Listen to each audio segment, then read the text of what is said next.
Hey fam, Uncle Doug here. We are starting to see some real serious indications that the economy is slowing. We could be heading towards a recession. Some argue that we're already there.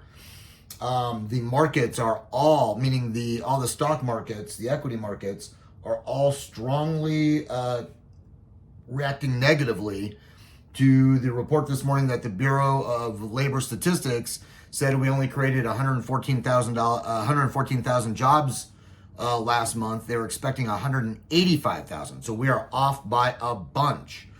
And this is another indication that everything is cooling off, that the rate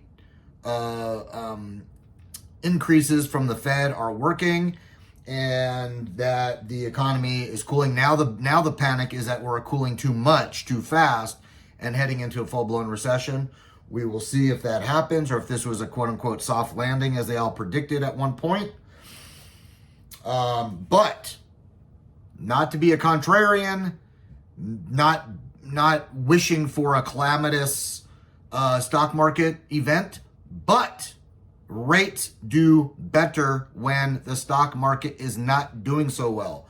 Rates thrive off of chaos because the interest rates are largely tied to the bond market, which is a much more conservative investment vehicle than the stock market. So when people start to flip out about uncertainty, they move their money out of the stock markets and into the bond markets.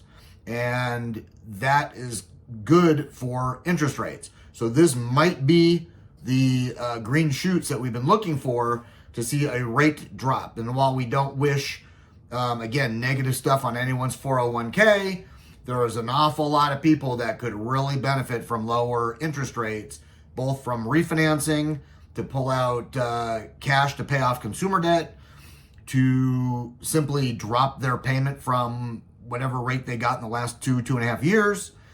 And then obviously purchasing is going to accelerate if rates drop. For every 1% rate drop, National Association of Realtors says that another 5 million people qualify for home purchases. Now, even if a small fraction of those people that all of a sudden now have a rate that's, let's say, a point below where we are today, so instead of a 7%, they're at a 6, or a 6.5, they're at a 5.5, this could easily drive a major increase in demand for housing, and thereby forcing house prices up because there's so much demand and just not enough supply in many markets. Some markets are already constricting.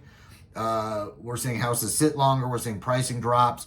But I don't think that's a long-lasting thing. I think that if rates drop, the amount of inventory we have is going to get gobbled up. That's just my thinking.